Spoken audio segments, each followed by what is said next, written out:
Hi folks, Scott here, and this is the wrap for Tuesday, May 21st. So let me get over here to Gap, my MTG Gap Trader workspace. This is my back testing workspace. This is the 5-minute chart. This is the daily chart. So basically it gives me a big picture view above a 10-day moving average and sort of the small picture but multi-day view. So this is how I set up my charts to do back testing.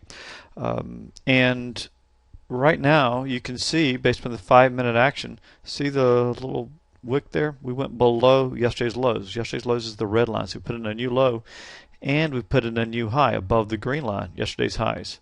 Looks like this on a let's see, we use a futures daily chart. See the higher wick, lower wick, so that's called an outside day.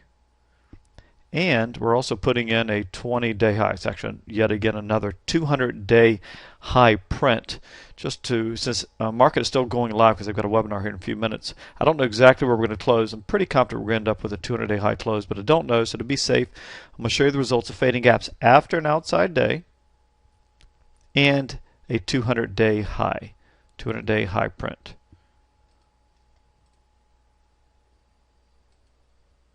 And there you go. So odds favor a gap up after such a scenario. A gap up using an end-of-the-day stop is a little bit below average in terms of win rate. Average win rate 70% vol gaps is about 60%, so but somewhat small sample size, so not overly concerning, and it's been sort of dead neutral. Hasn't lost a bunch of money nor made a bunch of money. Just right at or just shy of a 1.0 profit factor, which is just the ratio of profits to losses. A down gap, on the other hand, looks pretty darn good. 14 of 17 wins using an end-of-the-day stop, profit factor of 3.8. So average winner's been $1,400. You divide that number by 500 because this is assuming 10 contracts, $50 a point, and that's about an average of 3 points for average winner. Only 3 losers. Now, this is using our MTG stop parameters. So here are the inputs. Yeah, I'm just double checking. You don't need to know that. But basically I have a volatility adjusted stop, so I'm using 10 times the 5-day ATR, a maximum stop of 1,000 points, which means it would never be hit, minimum stop of 1. So just that's equivalent to an end of day stop. Now watch what happens when I change the settings to our MTG stop parameters, which are volatility adjusted, 0.3 or 30% of the 5-day average true range. ATR length is 5. And I use a maximum of 12 points, a minimum of 5. This gives it enough room to wiggle after the open while allowing me to preserve a worst case stop out scenario. So I can't lose any more than 12 points, but it makes sure that I use at least a minimum of 5 points, which generally has improved profits and win rates historically, because gaps tend to have some volatility associated with them after the open. Watch these numbers. Normally you're going to see a significant reduction, 10 to 15% in the win rate here, and profitability can go up or down. But check that out.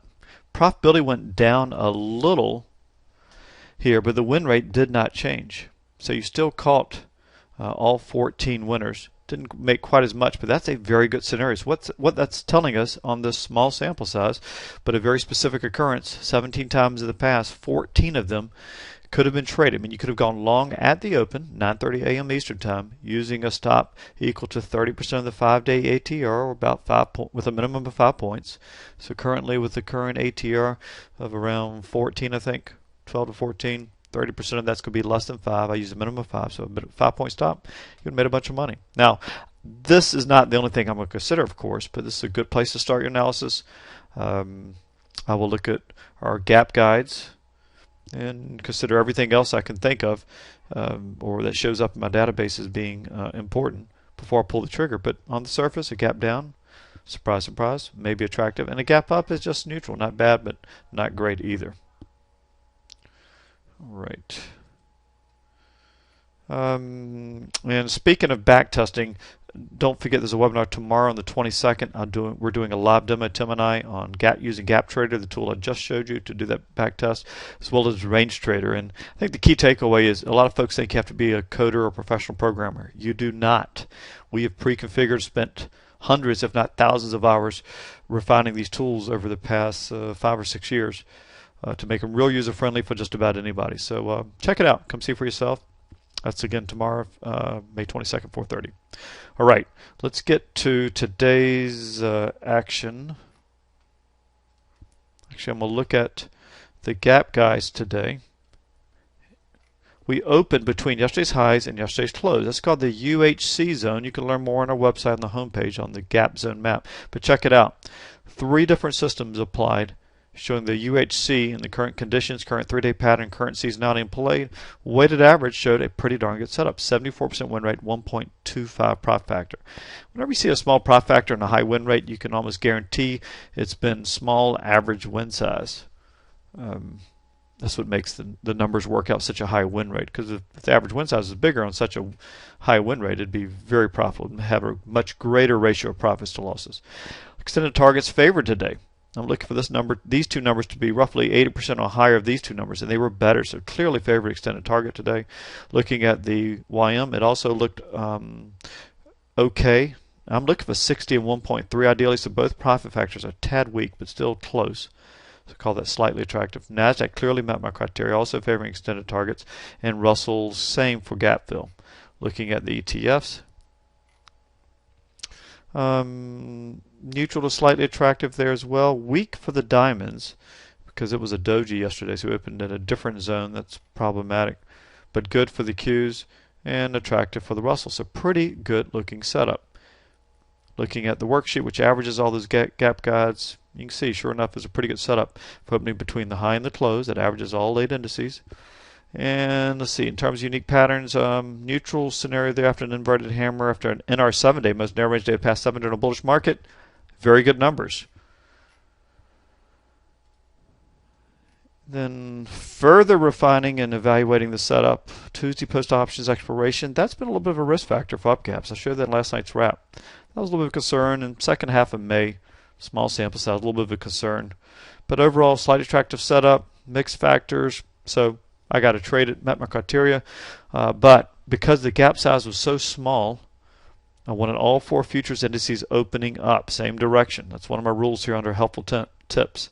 So as long as the ES opened with at least a point of opportunity, greater than 1665.5, I was going to fade the gap with reduced position size because there were some risk factors, and this has been a raging bull market, and hold some for the extended target area. I actually set it up to hold half at 1663. And lo and behold, everything was perfect except for the Nasdaq opened down. See, the Nasdaq futures opened down by a point. So I killed my trade. Technically, the Russell opened flat, so technically that killed it as well. So, because the ES opened at 65.75, a point and a quarter of opportunity. Not great for risking 5 points, but willing to do so if all the indices are gapped in the same direction, because the win rate was about a 90% chance.